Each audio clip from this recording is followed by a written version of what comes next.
Grab your cup of coffee. Sit down for a story. Let's all go exploring. Making it after 40. Making it after 40. Making it after 40. Hello, friends. Welcome to the Making It After 40 podcast. I'm your host, Lisa Rodriguez. I am an actor and writer who is still trying to make it after the age of 40. On this show, we explore what it means to be an artist trying to make it as a middle-aged person. This week, my guest is actor, writer, director, and most recently, Professor Frank Caeti. You probably know Frank Caeti from MadTV in the early 2000s, or perhaps you know him from the improv schools around Los Angeles. At Second City Hollywood, Frank was known as a teacher and director who had a knack for helping folks find their voices. I never had Frank as a teacher, but I was eager to chat with him because of his reputation. And let me tell you, Frank really delivers. He is so insightful, wise, intelligent, and humble. We discuss art, life, kids, the industry, all of it. This is another one of those episodes where I truly felt like we could have gone on for 3 hours. And I hope one day we'll get our friends together and have a 3-hour dinner discussing life, art, and the future. Frank is a gem, and I'm so glad that I finally had the opportunity to get to know him a little. So please enjoy me and Frank chatting about it all. Okay, awesome. Well, let me introduce you. All right, so today on the show, we have Frank Caeti. Frank is an actor, a writer, director, and most recently, he has become a professor or special faculty at CalArts, which is an amazing school out here in the Los Angeles area. I had a roommate who went to CalArts. She did the costume program there, and I know a couple of other director folks. Matt Wilder, I don't know if you know who that is. He used to do some shows up there and direct stuff around LA and San Diego. But yeah, that's a cool school. It really is. Yeah. I feel very fortunate to be a part of it. Yeah. So I knew of you, Frank, because of Second City Hollywood. I never had you as my teacher, but I have lots of friends who had you as their teacher. And of course, you're a great improviser. You've done tons of comedy. You were on MadTV in the 2000s. You've done a bunch of funny stuff, a bunch of funny movies, and you've directed stuff. I think I was just telling you before we started, I think what's really interesting is that you've taken your performance career and you've gone on to direct and kind of help people shape their own voices. And you directed Ithamar Has Nothing to Say. Like we were just talking about, you directed Jackie, is it Uwe? Uwe. Yeah. And her one-woman show at Second City Hollywood, and which is no longer around, but that's okay. There's other comedy schools out here. R.I.P. Yes, R.I.P. is right. But yeah, I'd love to hear your journey of how you kind of got started in comedy and found your voice and like how that's evolved. I will try to be concise. It has been a long journey. Yeah. And I think all artists have to evolve and sort of be flexible. And if nothing else, improvisation has informed my life. It has enriched my life as an improviser, but informed my life in that sometimes the flow of where things go aren't necessarily where you planned and hoped. And so you sort of Tai Chi your way through life. And but I was not as a child, I wasn't a performer. I loved making my friends laugh, and my family loves to laugh. And so the value of laughter, I think, was important in our household, but it was uncommon for any of us. I was the first kid in my immediate family to go to college and to pursue something creative. So it was sort of out of the ordinary. Congratulations. Thank you. It was my privilege. That's a big deal. It's a big deal to be the first one to go to college. For sure. My mom is retired now, was a career waitress, and my father was sort of a jack of all trades and didn't have the greatest amount of respect for the law and authority, and had his own run-ins Hmm. with that. So I was very privileged to be able to pursue that. And in college, it sort of crystallized that that's what I really wanted to do. And it was because I had Yeah. amazing professors. And I went back to Chicago at some point during college and saw a Second City review at the first time as maybe an adult, if like 19 is an adult, but Yeah. for all intents and purposes. Yeah. And that was in it. And I was like, that's what I want to do. So I knew post college I wanted to move back to Chicago and study at Second City and sort of immerse myself in the improv scene there. So I went back and did as much as I could and studied anywhere I could and anywhere I could afford and interned. And Comedy Sports was the first place that like hired me, if you will. Like I Uh-huh. auditioned and I actually this is pre cell phone. That's how old I am. Um, I did not get the voicemail, like the answering machine message that I got Uh-huh. called back. So I was Oh. walking with my roommate who did get a call back up Clark Street in Chicago and saying, well, break a leg. And I'm like, that's such a bummer. You know, I felt bad for myself and I continued on. I Yeah. had a class that night, which I would have gladly missed if I had been called back. And then I had come to find out that somehow I missed it and they were gracious enough to do another callback, like a private callback for me. Um, Oh.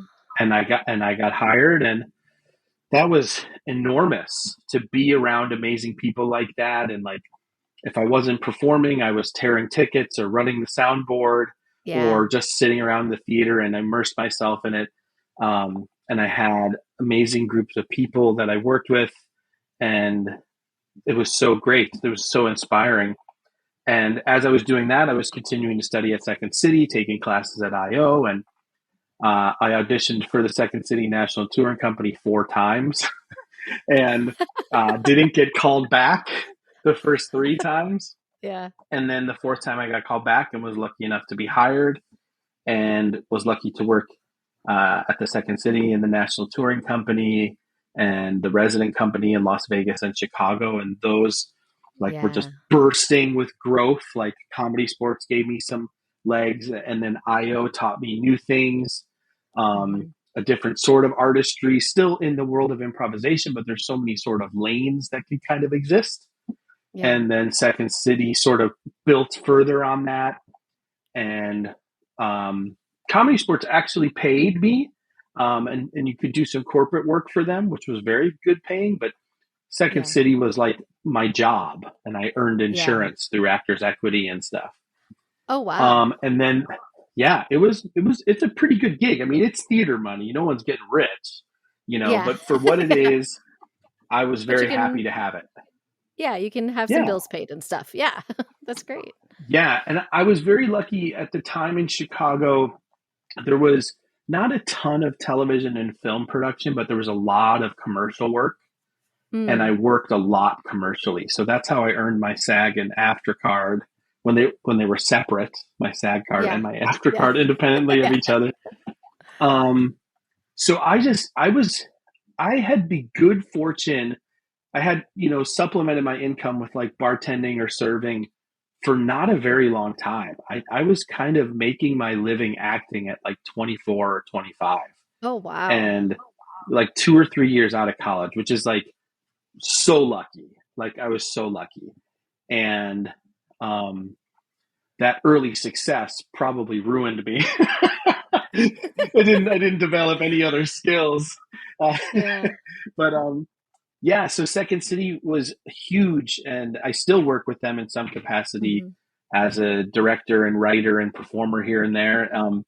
But Second City is known for having, you know, opportunities beyond it. So like Yeah. places like The Daily Show and SNL and MadTV would come scout, Yeah. and I had a whole other long story, but I was fortunate enough to have a talent holding deal with Sony Pictures Television, Oh, and then wow. Mad TV saw me, and I flew out to Los Angeles, and SNL saw me, and I flew out to New York, and it Oh was my a gosh. lot of craziness at that time. And I think I'm the only person I ever have known that I had a 4-hour meeting at SNL. I met with Lorne and other producers and Amy Poehler and Tina Fey, Oh my but gosh. didn't audition, like, because it was this contractual mess with MadTV and Sony. So Oh. I ended up going to MadTV, and that got me to Mm-hmm. Los Angeles. I was non-committal about LA at first. I'm very much a Chicagoan. My wife, who was my girlfriend at the time, had a job in Chicago. And the way your contracts are on those first years, it's not a great guarantee, you know? Yeah. So it's Yeah. like, I don't know if I'm going to pick up and move to LA yet. So my first year in Yeah. production at Mad, I still lived in Chicago. And Okay. I was going back and forth. And then I eventually, when I got picked up for my second year, I was like, okay, we should move. And Yeah. they gave me a relocation fee. And so it was a soft landing. And I was Oh, like, that's great. I Yeah. can't complain. I'm going to be on a TV show. This is Yeah. not the worst thing. Yeah. I'm very Yeah. lucky. I'm not like, I'm packing my bags and going to Los Angeles. I'm like, Yeah. I'm on No, a no, no. TV Yeah. show. They're Yeah. paying for my move. That's um, great. Super lucky. And then from there have sort of, that's when that ended, was a real wake up call career Mm. wise. Yeah. Because I had built all these skills. I had like whatever, I hate saying this, but like industry heat on me Yeah. at the time. Like there was attention and focus. And then when that ended, that's when like the reality came. And I think I was 31 or 32. Mm-hmm. And I've had so many amazing opportunities, but many of them didn't crystallize. Like Yeah. I had like, there's so many famous roles that became famous that I auditioned for or read for producers or Yeah. tested for. Like I tested for Modern Family, for Parks and Rec. Like Yeah. I read for producers for Ron Swanson. Oh my God. It's so clearly Nick Yeah. Offerman. But Yeah. like Yeah. the list of things that I've gotten to close to or to work or be, have an opportunity for, and none of them crystallized. There's a strike impending, which might happen today, I think, a Yeah. Yeah. WGA Yeah. strike. I was this close to being on a Jamie Foxx primetime sketch show that Eric Yeah. Andre was also a young Eric Andre and some other people. And the strike back then killed it. So that Man. is when I sort of had to diversify and figure out, okay, what do I like and what do I want to do? So I started teaching more. I started directing more and Yeah. writing more as less opportunities were working for me as an actor. All along, I was still Yeah. auditioning and doing stuff, but Yeah. I was no longer making my living. And so that sort of blossomed. It blossomed me into Did you have kids at that point? Or no, not yet? Okay. not yet, Yeah. I was just wondering if that had factored into it at all. Yeah. not yet. And certainly that takes some of your energy, right? For sure. In the best Yeah. way possible. Like Yeah. I sort of lament, like, boy, did I have endless time for bullshit in my 20s, like Oh man. video games and going out and having a beer and worrying about stuff that were so inconsequential Yeah. in my free time. And now I feel like my free time is so limited. Oh So yeah. it has allowed me to focus on what I Mm-hmm. want to do and where I want to spend my time. And I think being, we were talking before we were recording, like doing some of the directing that I've done, I think I've become a better director and teacher because there is an element of being a parental element to it, Yeah. a mentoring element, helping an artist find their voice and that sort of stuff. Yeah. And it also is cool. Like there was a time when like a show that I co-wrote was playing in New York, a show that I directed was playing in Chicago, and I was performing in a show in Los Angeles all on the same night. Wow. So that's pretty cool. Like Yeah. I Yeah. felt very fortunate. And so I came to those things after the fact because I was very much like, I'm a performer, and Yeah. I was never like, I want to be a director. I didn't have that megalomania. and, and writing scared me. And like, you forget that when you improvise, you're a writer. But Uh-huh. saying, go up there and improvise a scene seemed very easy. I was comfortable doing that. Sit Yeah. at a computer and write a scene. Oof, that feels like homework. Yeah. And so I'm still learning. I'm still taking classes for screenwriting and Oh, that's great. all that sort of stuff. I've made myself a student as much as possible. After I did MAD and everything, I studied at UCB and then started playing at UCB. And some people were like, why are you taking classes? You're so much better than anybody in your class." And I'm like, "Well, first of all, no. Yeah. I have more experience than them, maybe, but I don't know their technique, and so I'm learning. There are things that they said that I had heard before, and like I Yeah. did a good job in class, but like I think continuing to humble myself to learn was important to me. And Yeah. also, it makes me a better performer. Like I pick the things and the elements of the schools I went to and the ideas I hear and the mentors and philosophers that came before me to sort of Yeah. create my artistic POV. Yeah. Yeah. So it takes us to today, and I think to the most part, which is like I constantly scramble as a freelance, whatever, Yeah. Freelance like wherever you'll have me. exactly. I Yeah. think Los Angeles is an extremely humbling city, and the business is not my favorite part of the business. I Mm-hmm. like the show. I like the show a lot. The Yeah. business I don't love, but I have that it is Midwest humility does nothing for you in Los Angeles.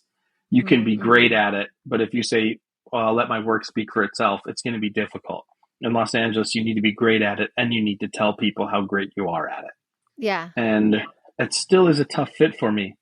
I feel like I've had a career that is so amazing that I can't lament some of my lack of success, but it is hard out. It's hard. It's a hard business. It's a really hard business, but I think that's the right attitude to have, like having that beginner's mindset all the time, because I think that kind of really opens you up to so many more possibilities that, you never know what's going to come across your way in this town, I think. No, and like you don't. And um and some of the time you're not cognizant of while you're doing a thing, can I do this? Because there is a fair amount of like imposter syndrome that everyone has. And Yeah. so you sort of improvise your way through that as well. And there Yeah. isn't a ton of hand holding. And so you have to figure out things often on your own and Yeah. have initiative. Um, and so, like, what I love about writing now, it still feels like homework. It is not a natural fit for me. But what I love about it is when I finish a script, it exists. It is tangible. It Yeah. is on that page. Who knows if anyone will ever read it, have any interest in producing it, but it exists. It's there. And Yeah. that is extremely fulfilling for me. And so I'm glad I've come to it. And so that has sort of been my thrust as far Yeah. as like where I am artistically, because in the pandemic, we were all sort of stuck.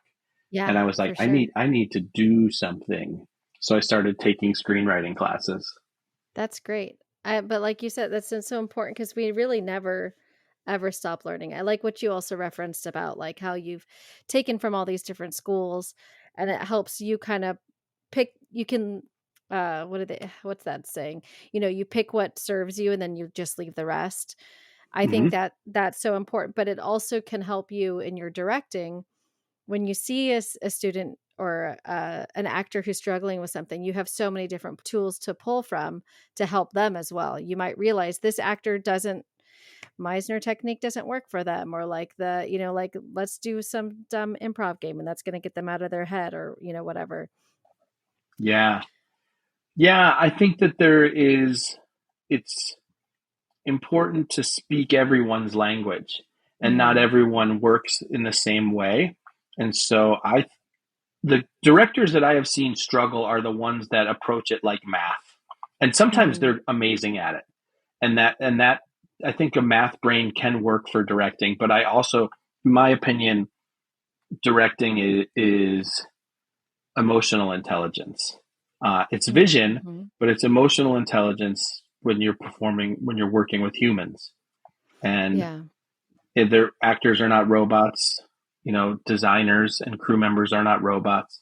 And so it is finding the way to get the best from them as human beings and as creatives and as designers and all of that stuff. And approaching it with like specific rigidity, I think, is sort of losing the human element of it. Yeah.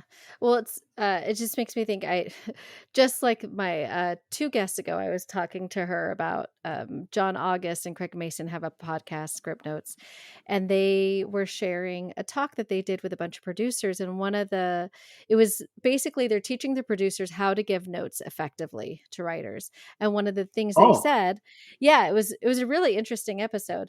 One of the things they said was like, like there's the amygdala. I can't say it right. The part of your brain that does the fight or flight. And mm-hmm. when you say to the writer, like, this is crap, I don't like it, they automatically freeze up. Like all their brain can hear is, I'm gonna die. This is death. So you're Oh not gonna no, yeah, yeah, you're not gonna get out of them what you want. So if you can approach it in a way that's like nicer or more thoughtful, or like less like, you're bad, this is wrong, you're going to get more out of them. And I think that's like such a huge part of working with anybody, whether that's like an actor, a writer, even if you're in an office environment and somebody isn't doing something right, approaching it in a way where it's like, hey, let me help you, help me help you, kind of a thing. yeah. Yeah. Well, it's imagine if all of your mentors and your parents only told you when you were failing Mm-hmm. and gave you no tools to be successful. Yeah. So I find that people in positions of power often wield that. It's like the no is such a powerful thing, and they wield that. But it's like, well, we've spent time with each other. How do we make this better? Because Yeah. I'm in the business of constantly figuring out how I can make something work, not telling people why it doesn't work. Yeah. So I'm going to always look at something and find what's great about it and how it can be better, as Mm-hmm. opposed to what's terrible about it and ending the conversation. Because I've already invested, I don't know how much time, but I've Right. already invested. We're already here. Like, Yeah. we may as well try to make it as good as possible. And then some of the times we need to wash our hands of it and say, like, yeah, it just didn't get to where we wanted it to get. But I feel like it's always frustrated me that people give up on stuff very quickly. Mm-hmm. And I know that people have like time and energy, and I think that they love that. But I have such great respect for anyone that has gone out and stood in front of a group of people and tried to make them laugh. Yeah. And then a lot of people that are the decision makers have never shared that vulnerability, but they have so much gatekeeping and control over the people that do that. And it's like, Yeah. wait a second. Have you ever stood up there in front of a group of people and tried to move them to a specific thing, which is a laugh? It's not easy. No. So I have such great respect for folks that have done the work. And as an actor and a teacher and a director, I always approach from the artist's point of view, which is like, hey, you're already sharing your vulnerability. Let's make this as good as it can be. Now, I don't blow sunshine because that's not going to help anybody No. either. No, But I no. also think you don't have to be the drill instructor mentality to artists does not work for me, No. you know? And Yeah. I don't think it works for a lot of people. I think, I don't know, like something that you said just really resonated with me. And I feel like it can apply in so many different ways. A lot of people will say, like, if most directors would take an acting class or take an improv class, they would be better directors because they would know, like you just said, you would know what it's like to be up on that stage. And I think the same could be said for executives. My day job is in property management.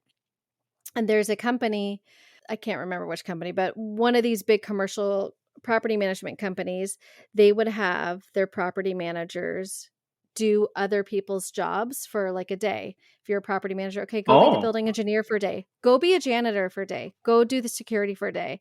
Because you need to know what it feels like to be in that position in order to like be effective at your job when you're instructing them and helping them. And I think that can apply in so many different areas of life. And it goes back to what we were talking about before we started recording is the compassion and the mm, empathy that is lacking so much in society today in general. And yeah, I think it's slowly finding its way back. I'd like to think I'm an optimist.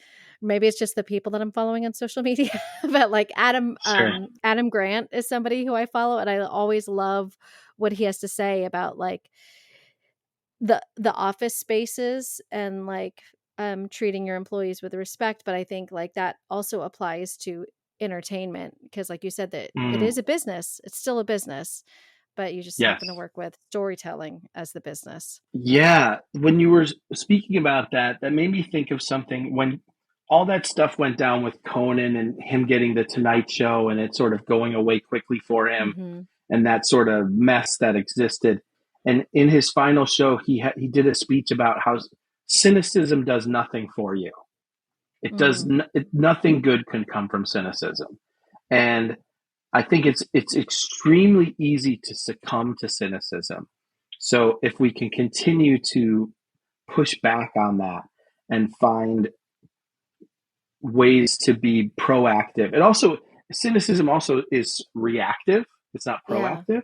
Mhm. So I think in anything, if we can find ways to sort of, well, they don't do their job good because they're lazy, or like, Yeah. well, they, like, so it's like, well, then walk in their shoes Yeah. and then see that and be like, oh, that's harder than I thought, you know? Mhm. And so if you have an appreciation for the work of others, if you have empathy and compassion, I just feel like it makes a more, a society that I find would be more delightful.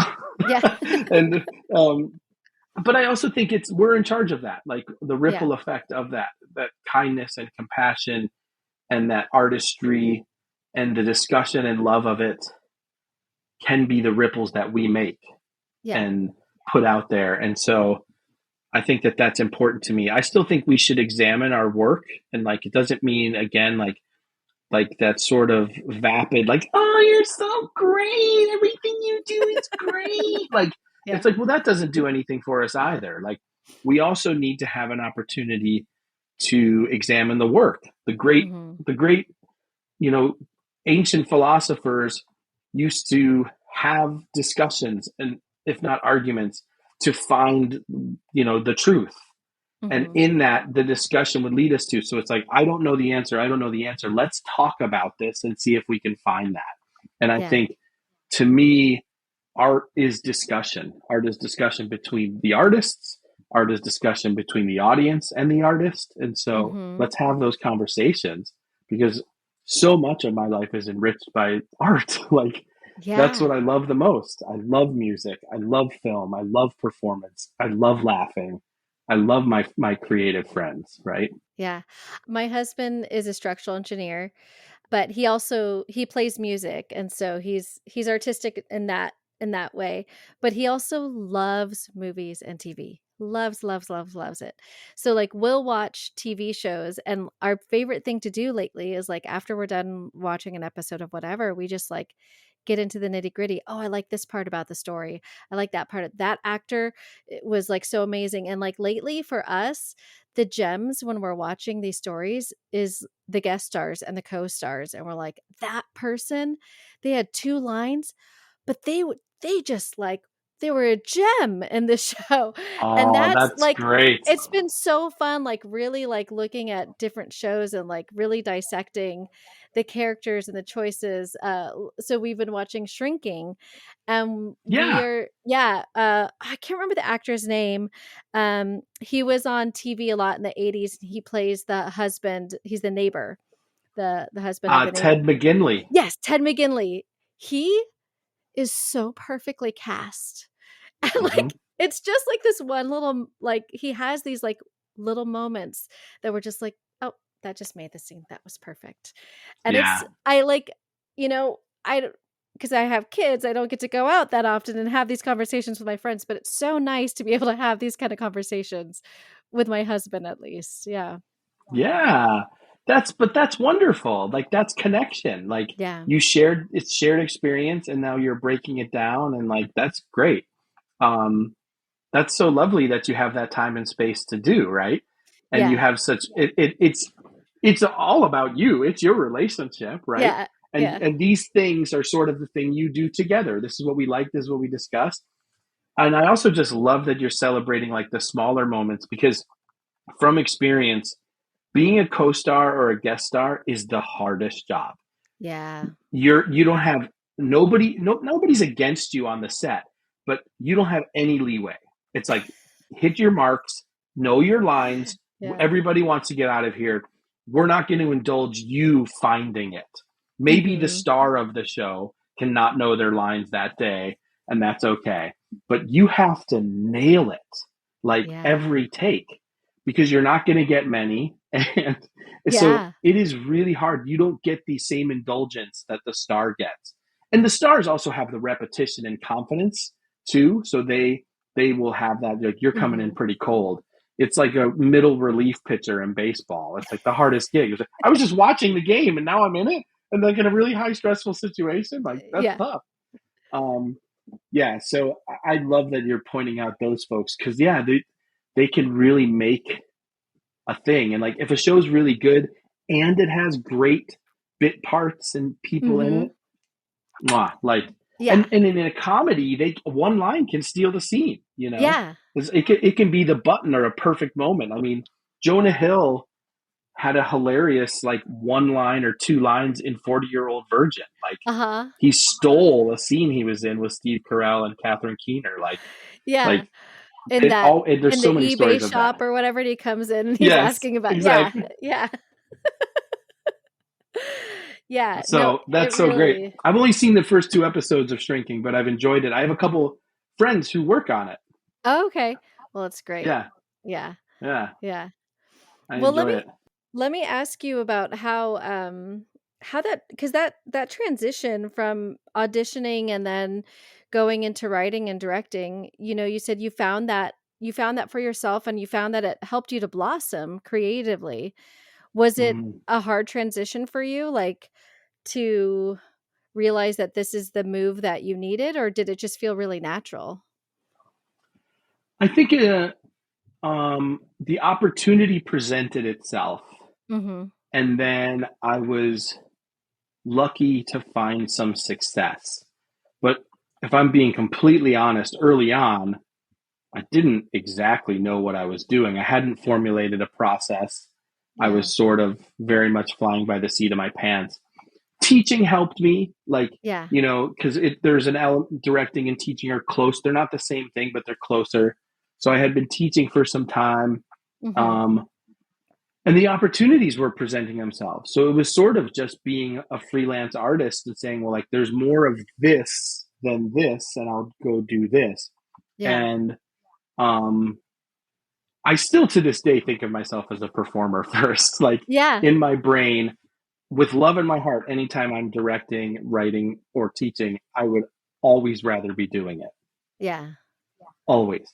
It's a Yeah. different fulfillment. It's Mm-hmm. a different joy and energy and high, if you will. Yeah.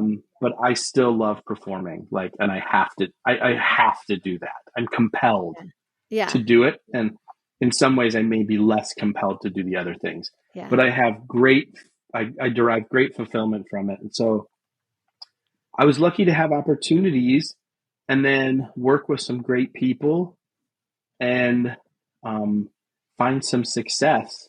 And then, like many things, like work kind of begats more work. So, Uh-huh. like I directed a couple one-person shows, and those shows were well received. So then other people that were wanted to work on one-person shows approached me to direct. Yeah. And so I got to kind of pick and choose who I could work with on, and every process in that regard is different because Mm-hmm. one person shows are really fun because it's sort of you and the person figuring out what they Yeah. want to make, and me sort of just facilitating what the best version of what they want to make. Yeah, yeah. I was gonna say, do they come to you with an idea and then you guys just kind of like mess around with it until you figure out Hmm. what it is? Okay.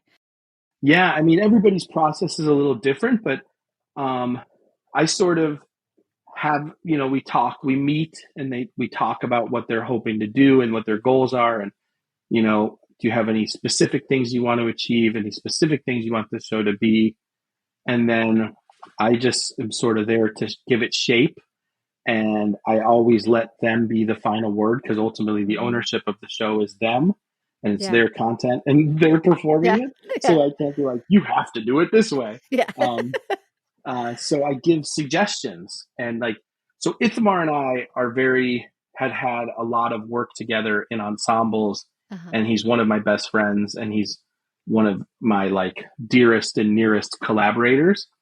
Yeah. So there was a lot of discussion, and it sort of started off with him saying, I want to do a solo show where I don't speak.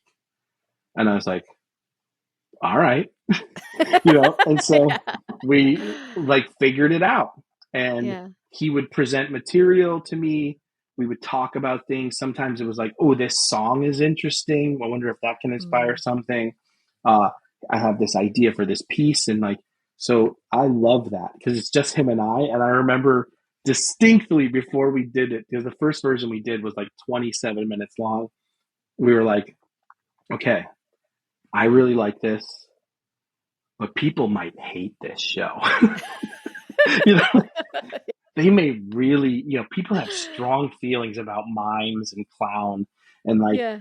but it wasn't that. It was an improviser sketch comedian that has an amazing expressive face and great Yeah. physicality, and such a throwback sort of reverence for comedy and Buster Keaton Uh-huh. and all of that stuff, Yeah. uh, and naturalistic in a way. So we were surprised that it Yeah. worked, that people enjoyed Yeah. it to a certain extent. Like, and that's really fulfilling and fun. Like, holy shit. It And to works. this day, yeah, to this day, anytime I have been in attendance at one of Ithamar's shows, which have been many iterations over the years, Uh-huh. he has always gotten a standing ovation. Oh, It's that's awesome. incredible to me That doesn't every surprise time. me.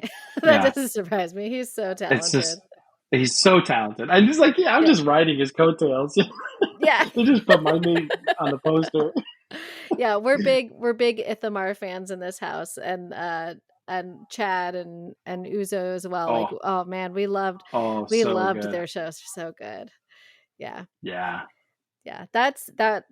I haven't seen Ithamar Has Nothing to Say. The timing has just never worked out. As you know, like when you're a parent, it's really hard to get out sometimes. So much of Yeah. it is when you're a creative and you're like trying to go do these shows and do these things and also like work on your own career and you need to do things to pay the bills. It's becomes a really big juggling act. And so it's like there's times when it's like, oh, I want to go do this thing, but can I ask my husband to once again take care of the kids so I hmm can go fuck off? And yeah. Yeah. It's hard. Well, and I mean, a lot of the time too in LA, like things are sort of inconsistently running, and like they're here and there, and like, Yeah. so it's not, you don't have a ton of opportunity, right? Yeah. I can totally understand that. It is difficult to make space. Yeah. Um, but I do think I would, if nothing else, I would encourage you to fill your cup. I think Hmm. whatever that means, and if you're getting it from television shows and having your conversations with your husband, then that's great. But like, I do think that artists need a recharge and to fill your cup. Like, I've been Yeah. fortunate enough to work for Second City several times in Washington, D.C., and they had a relationship with the Kennedy Center for a while. So I've directed many shows there.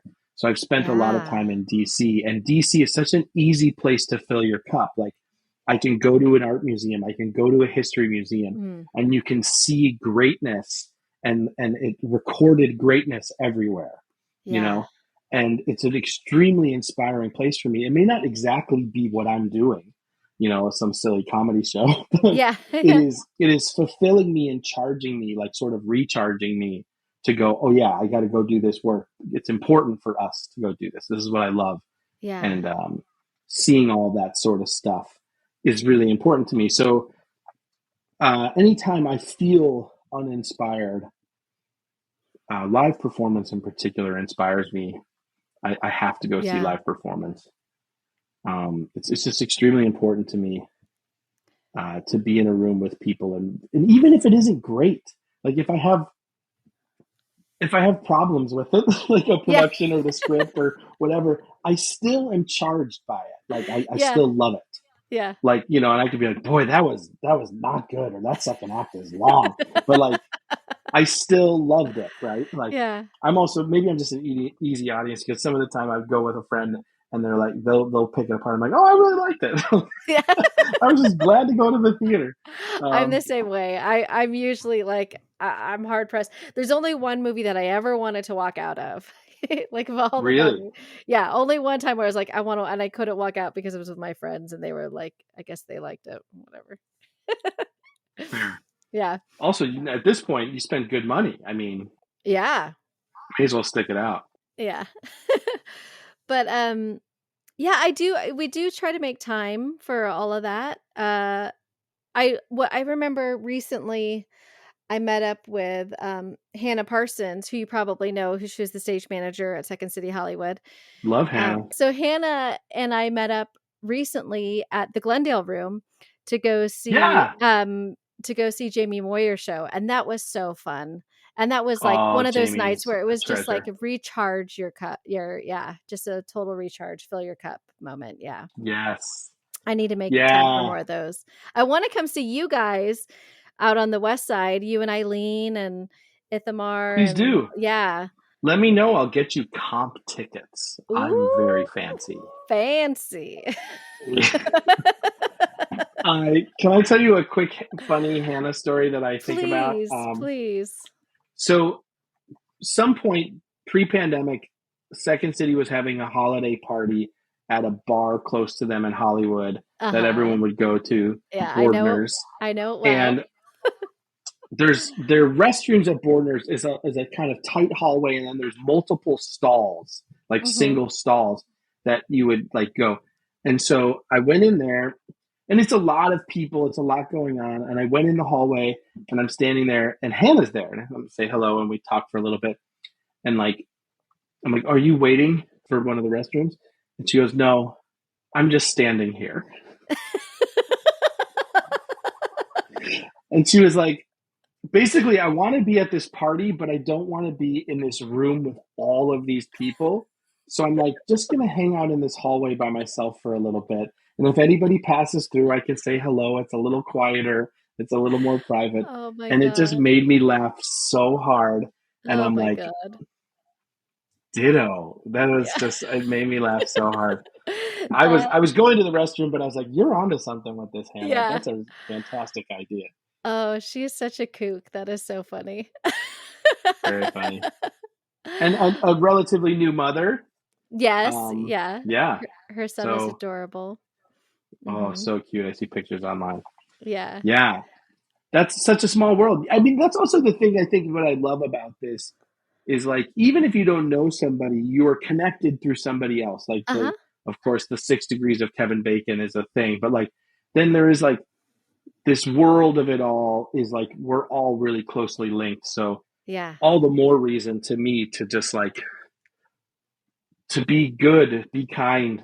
You never know when you're going to be in a space with someone to work with them and all of that. So like, just be a joy to work with. Like, I told my students at Cal Arts, I was like, don't give anybody a reason in this business to, take you off of the list. Yeah. Like, and there's a lot of indulgence of bad behavior in our business and that sort of stuff. But like, most people don't have that luxury.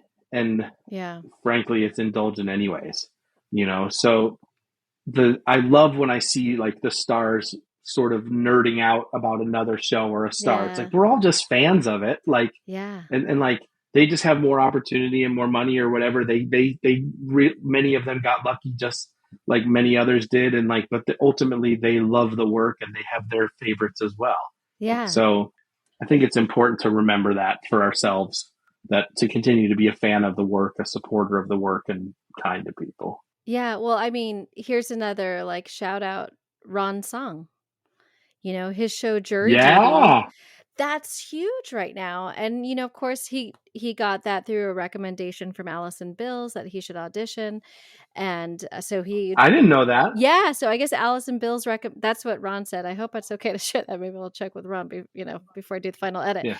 But yeah, so she had recommended him for the show, and he got to audition, and then he obviously got cast, and so now that show is just blown up so huge, and you're constantly seeing like stars like Darren Aronofsky just posted about how amazing Jury Duty is and how in love he is with the show. Darren Aronofsky. I mean, like, Yeah. yeah. And so I think it's just Ron is going to be in Black Swan 2 yes. as a ballet dancer. Yeah, you forget that these things are, beamed out everywhere all over the world, right?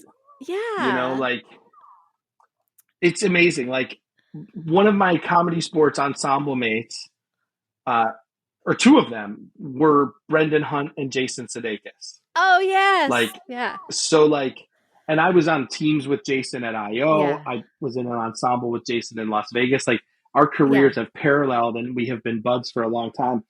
It's like Brendan is such a talented guy, and he's finally getting his due. He's been at it for 25 years, Yeah. So, like, I love that. And I had Ron in class. He's so funny. He's such a natural, and he's a naturally funny person, but he cared about the work, and he's painfully kind. He's so wonderful. Oh, he met with me. I wanted to talk to somebody. I was considering going to grad school, and he's worked in higher education for much of his career, and just recently sort of took the plunge to pursue acting full time, and talk about making it over 40. Like, he's had a whole other life doing this other thing. So he took that time. I talked to me for about 90 minutes about school and what his thoughts about what I was just sort of curious, and he was like, I'll talk to you about it. But I have yet to see that show, but I see all the chatter about it. And he deserves it. He deserves every bit. He is so darn funny. And like, imagine, but I also think about like who he is, and a man of a certain age and a man of his ethnic background. There's not many examples of success for people like that. So like, what a huge thing for him and for others, right? Yeah. You see that, and I think that's the thing that you forget too, is like how important that every time there's a success story in that really does reverberate in some communities with such resonance beyond just how good it is, right? Yeah. It becomes a bigger deal. Yeah, no, that's exactly it. I mean, he's showing middle-aged folks that you can still go after whatever you want. Not that acting was never his like dream. It just happened. It wasn't like something where he was like, oh, I never got to fulfill that thing. But no, it just kind of happened because he's just so darn talented and magnetic and, like you said, kind. I had him as my third guest. He was on episode 3. And oh, great. He had booked the show, but he couldn't talk about it. And I was like, we don't need to talk about it. That's, we're not going to take any chances with that. But I told him, I was like, I can't think of anybody more deserving than you to have this kind of opportunity fall into your lap. You're just so talented and such a good person. So those things, it's really neat when you get to see that kind of stuff. And even, one of his castmates, Susan, I can't remember her last name, but she plays Barbara on the show. She's in her 70s. She's been doing this forever. And now like her nephew or her grandson or her son, I can't remember which, set up a TikTok account for her. And like, oh my God, one of the videos already has like 1 million views, like, of course. Amazing. It's so fun. And it's like, I just think it's so fun to be a fan of other people's work.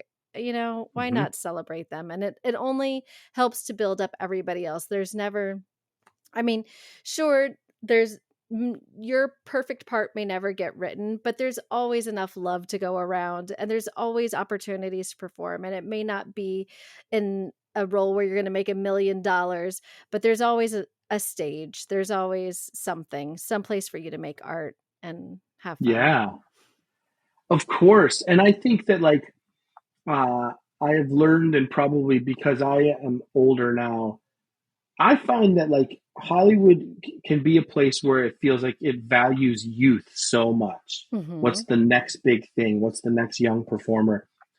And there is something intrinsically interesting about the person that has had a different journey and that has some weight and some baggage and some age and some experience that makes them so interesting, right? Yeah. And I think that like, you know, there's like, you know, the networks are sometimes looking at like, well, this, we need to hit this demographic, and so therefore all of our main characters need to be this age roughly and present this way and blah blah blah. And it's just like, what if you just get funny, interesting people to do a funny, interesting show? Yeah. And like all of those metrics sort of go away. And like, and it's time and time again, it's that. I mean, everything, everywhere, all at once. Like Yeah. nobody was saying like, you know, these people will make these amount of dollars in this story and blah blah. Like, there's so many things that prove the business side of it wrong. And so I love when people have interesting stories and they bring something different. And like some of the time we have to trudge through some crap. Like are you familiar with the Buddhist monk Thich Nhat Hanh? He passed away in the last couple of years, but he's been very influential on me. And he wrote a book called You Are Here. And like many of the principles discussed, you can draw a straight line to improv and sort of being in the moment. And one thing he says, I'm paraphrasing, but he essentially says, from the dirt grows the flower. And so we have to experience, we have to be in the dirt sometimes to allow that flower to blossom. And so that suffering that might exist, that failure, all of those things, to me, if you look at it, as like getting us a step closer to what we really want. And so, and sometimes time runs out for people, and that's really sad to me. But then somebody in their 70s hits something, and now they have a TikTok account with 1 million hits, and you know, like that to me is so much more interesting than, you know, so many of the things that sort of exist, you know, for whatever reason. I love that, what you're saying about that, like from the flower rises up from the dirt, and, you know, and the shit. Right? That shit only makes the flower prettier because it fertilizes it, right? But yeah, like I also think like when you go through those failures or those like painful things, you're not so afraid anymore, and then you're willing to take the chances. You know, you're willing to put yourself out there more because you've learned a little bit. You've already been tossed around, so what else do you have to lose? Nothing. I mean, and so I appreciate that you are making, you know, and spotlighting artists that are over 40, because I do think it's easy to feel like, well, your time is coming past. Yeah. You know, and I just think that's I have hope that it is not true. And there is, you know, I understand the value of youth and all of that sort of stuff. And I think, you know, as a teacher and as a parent, you know, the next generation is important and we should pay mind to them. But I also think that there is something that we can value in experience and age and being interesting, and it's important for us to do so. I think so. I think you can see it. Like some of the hottest shows right now, it's like, you know, your friend Jason, Ted Lasso. That's like, they're not like a bunch of like youngins. Of course, the soccer players are, but the leads are all like in their 40s at least. You know, I also really appreciate that even the wife that they cast is not like, okay, now he has like a 25-year-old wife. No, that's not the case. You know, and even like Shrinking, that cast is mostly in their 40s. The biggest, like the hot guy right now is Pedro Pascal. He's not a youngin either, you know. And no then spring chicken. Hacks is huge, but so interesting. HBO, yeah. Oh totally. My gosh! I mean, talk about like Jean Yeah. Smart is Just one have, of the most brilliant performers. I don't know how old she is, but like yeah. undeniable. Like, Yeah. who And she's in cares? everything right now. Yeah. Brilliant. Yeah. So I think we're still relevant. I think even more relevant. I'd like to think. Um and I think a lot of this kind of renaissance, we can also thank a lot of the people in comedy, like especially the women in comedy. Like I feel like the Tina Feys and the Amy Poehlers and like those women have really brought their voices, and just because they got to a certain age, they didn't like go back behind the curtains. They're still here, and and I think that's giving other people the courage to go ahead and step out and, you know, continue to share their voices, and it's making producers, I hope, realize that there's a market for it. Mm, Yeah. absolutely. Yeah. Well said. I mean, yeah, I have yet to see it. My mom called me this weekend and said, "Hey, did you watch the Carol Burnett 90th birthday? There No. was some sort of show on NBC." And I was like, "Oh, I have to watch it." Yeah. I watched that show growing up in syndication, Mm-hmm. and like, yeah, it is. I think it is particularly difficult for women of a certain age. Mm-hmm. I think it's particularly difficult for women of any age in comedy. It Yeah. still is just so misogynistic, and like culturally, what we value in comedy is sort of so weird about. We're still weird about women in Yeah. comedy. Yeah. I don't get it. It feels so antiquated. But then of a certain age, it's even harder, Mm-hmm. right? Um, I don't get that, because I mean, there's just so many examples of people that are incredible, you Yeah. know, Yeah. that go well beyond that, whatever the metric is of Yeah. the age when you time out. Like, okay, well, Yeah. you hit 34, you're done with comedy. You know, Yeah. it's like, what? How does that work?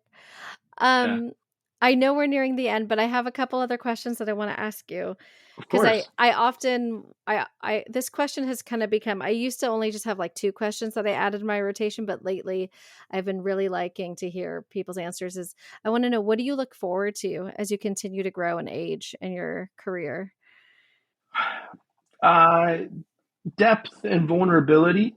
Mm, Um, to not be afraid to be reverent, to bring light to pain and trauma, and to tell real stories that mm-hmm. are based in something that maybe is naturally dramatic or traumatic, and find that some of the time those things are what also are beautiful about life.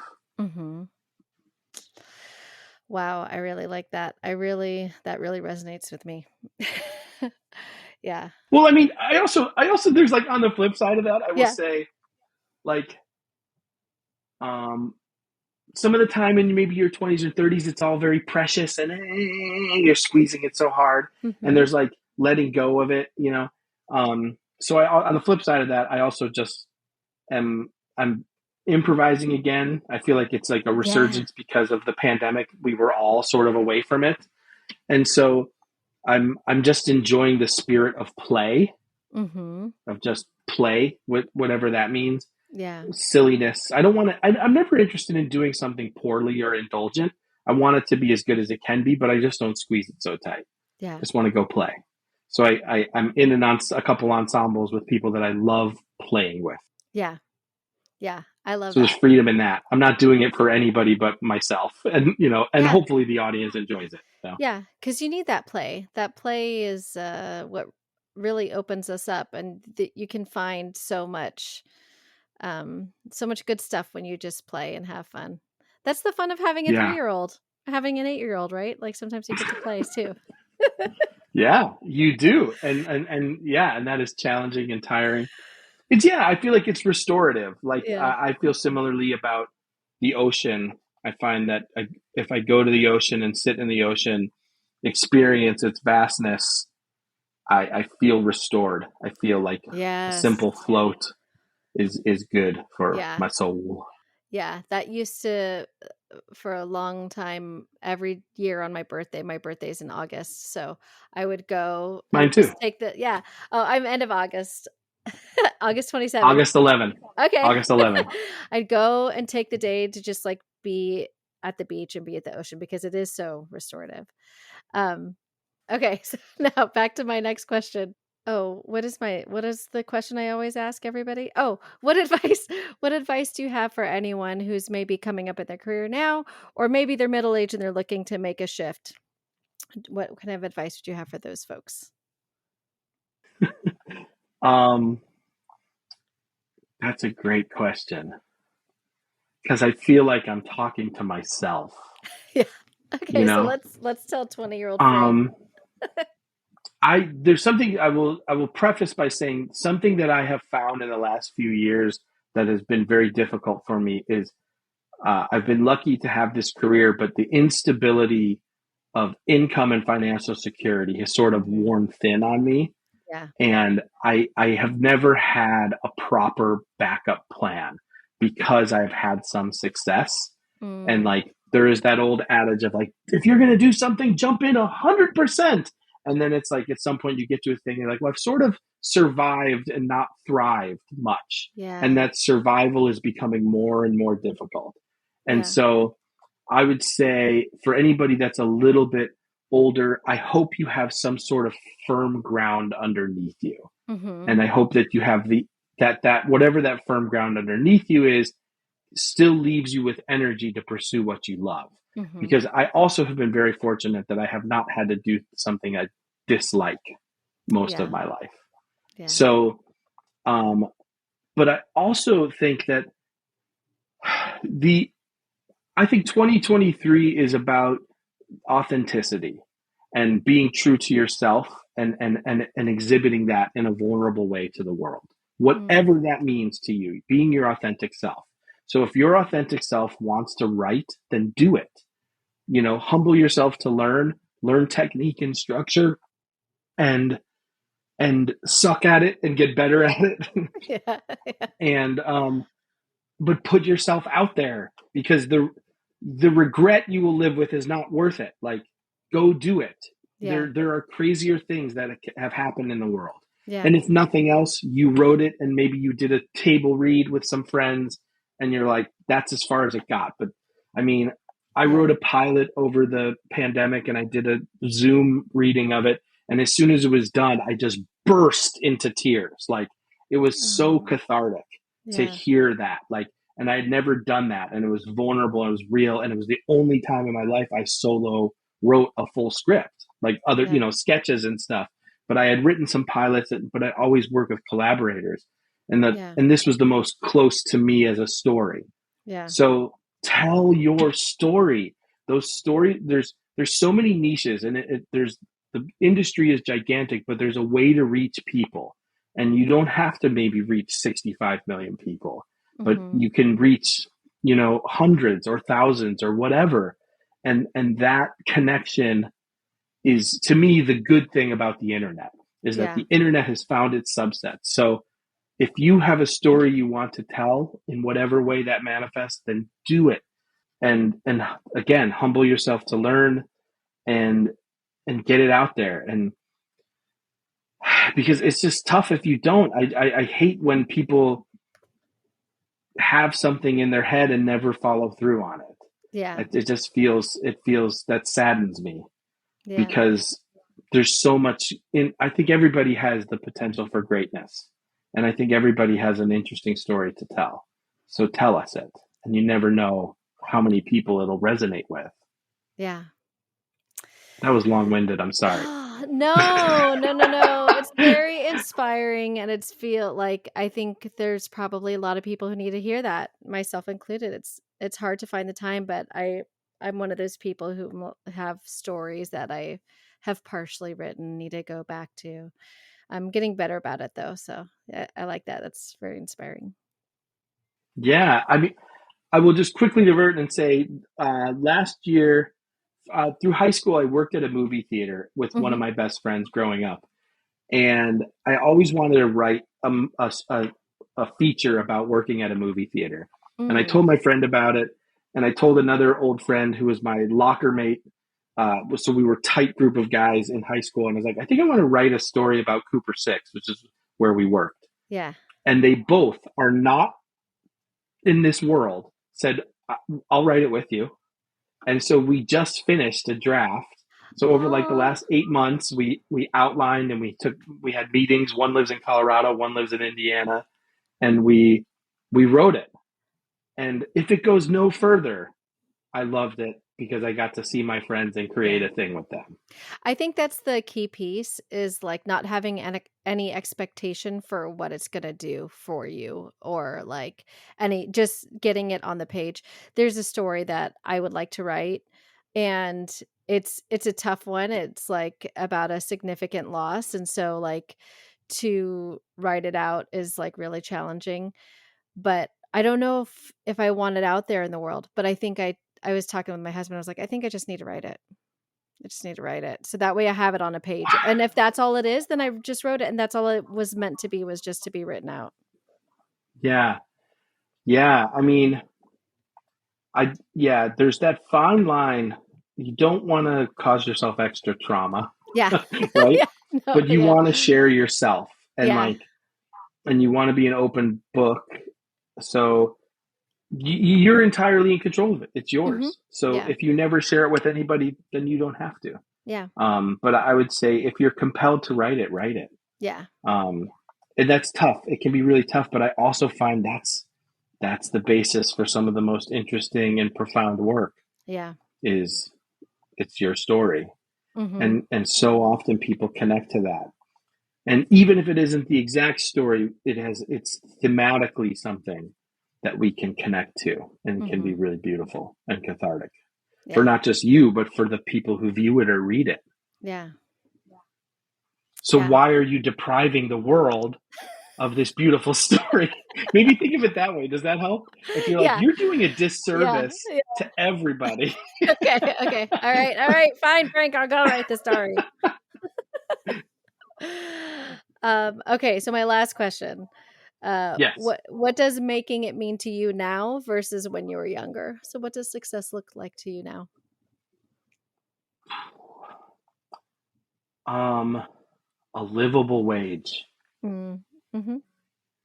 I think I love performance and stuff, but if I'm being honest with myself, it is mostly a hobby. Yeah. So that, so I don't have to be successful at a hobby. I'm just doing it. But if I want it to be something more than that, and I don't want to say that monetizing it is the only way I can be successful. Because if I never did anything ever again, I feel quite successful. Yeah. But I feel like I have not reached what I hope to attain. I have so many things I want to do. Yeah. So if you want specifics, I mean, perform on Broadway, perform on the West End, get something produced, get something to be in a position where I can employ my talented friends and artists to create, to be in a position to foster new voices, to be in a position where I can make stuff without, the worry of other people and gatekeepers. And so I think incremental success when in your 20s and 30s, you feel like you're sort of stepping up, you're leveling up throughout. And then there's like this plateau that feels very scary. And every artist, to some extent, I had a conversation with one of my students at Cal Arts about this.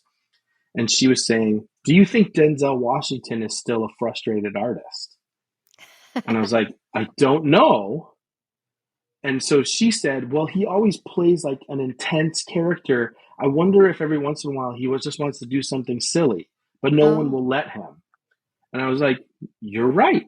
Yeah. Maybe, to me, Denzel Washington is as good as it gets and has had as career as good as you could possibly have. But he still is probably wanting more, right? So we all want a little bit more, which is sort of disgusting if you think about it. It's like Los Angeles, the whole thing is just like more. You get the pilot, now I want it to be series ordered. You get the nomination, now I want to win the award. So, I think at the very base level, if I can make a living doing what I love, creating, then I'm pretty happy. And that's not a huge thing. And I think that's, we're in an impending WGA strike, and we're not talking about the millionaires. Yeah. We're not talking about Chuck Lorre and the five, No. franchises he has. We're talking about writers who are middle class, Yes. who just want to have a livable wage and Mm-hmm. make, Los Angeles is an expensive place, but, enough money to take care of their family and live their life. Yeah. Yeah. No, that's exactly it. Well, that's going to be the biggest hurdle, I think, for creatives in this town or in this industry is if they have to continue to battle with the corporations over having a livable wage. And that will be a big creative suck if if they aren't willing to see past that. But I'm optimistic. I think like even if they go on strike, I think uh the writers are going to get what they want because they don't give up. They don't screw around as we saw in 2008. So, Yeah. yeah. If you think about it, everything, it starts with the script. So Mhm. many things have to go right for a Yeah. TV show or a film to work, but it starts with the script. And if there isn't any, then nothing's happening. Yeah. And it's an important element. Um, and yeah, there's been so many paradigm shifts in the business and the conglomerates and sort of these media giants that make so much money, which is sort of hard to have empathy for and compassion, right? Yeah. When Yeah. they're like squeezing people for Uh-huh. stuff. But then I think a lot of people, they think of Hollywood and they think of stars and they think everybody's just mega rich. Right. And really, that's such a small percentage of the people. Yep. The It Screen really is. Act, the Screen Actors Guild, 95% of the people don't earn enough to make insurance. The Yeah. threshold for insurance is $26,000. Yeah. $26,000 in anywhere in the United States is not a livable wage. No. So, like, same with WGA. What percentage of the WGA actually makes a livable wage, earns insurance? Very small percentage is what I would gather. Yeah. So there are those people that make, astronomical Astronomical. amount of money. Yeah. Yeah. Astronomical, Yeah. that's the word. Astronomy amount of money. You know, but that's not everybody. Yeah. And so, like, yeah, I think that hopefully there's some light there and we can figure out a way because they have figured out a way. It's also sort of frustrating that our unions are so bad at being ahead of the curve for media. Like, Uh-huh.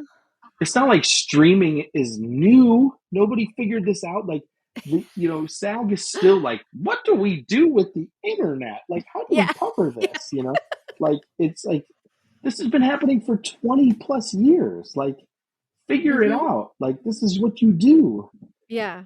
So there was like that element of the wild, wild west. And then the pandemic sort of pushed everything Yeah. to streaming and platforms and all of that. And there also is, you can argue there's an overexpansion. I mean, I look at Netflix and I'm like, I've never heard of this show, and it'll say like Yeah. number 2 in comedy. And I'm like, I've never heard of this show. Yeah. Like, there's just so much. Yeah. So we got to figure that out, but hopefully we can figure out how people can make a livable wage and have an opportunity to live their life and create. We love that. It's important for all of us. Yeah. I hope so because the way that it's going is just not sustainable. So, yeah. Well, not for the artist. Yeah, not for the corporation. Yeah. For the corporation is great, but yeah. Yeah, you're right. Anyway, this has been so fun, and I'm so glad I got the opportunity to talk. Thank you for accepting my invitation to come on the podcast. Yeah, I was thrilled when you said yes. So thank you so much. My pleasure. Thank you for having me. I feel like we could talk forever, but I know at some point we have to cut it off. Yeah.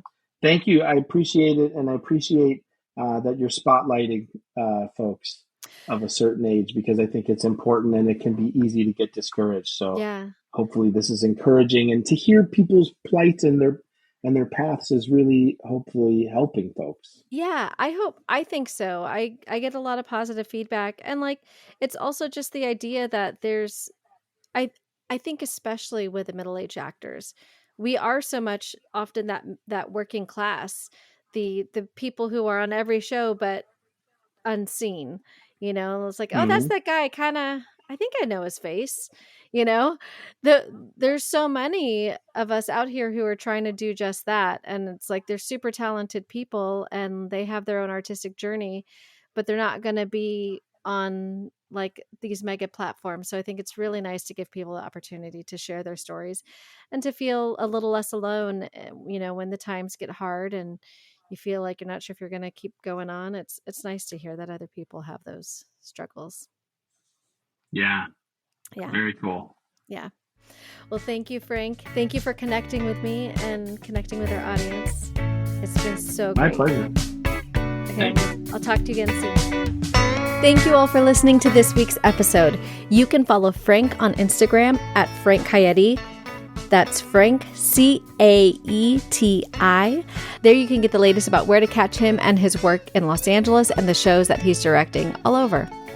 If you're enjoying the show, don't forget to rate, review, and subscribe wherever you listen. And please share the show on Instagram with your friends. Word of mouth is the best marketing. Thank you. Be sure to follow the show on Instagram at Making It After 40, the number 40. And to catch up on what I'm doing when I'm not podcasting, check out my Instagram at Lisa Rodriguez. Thank you all for listening and have an excellent week.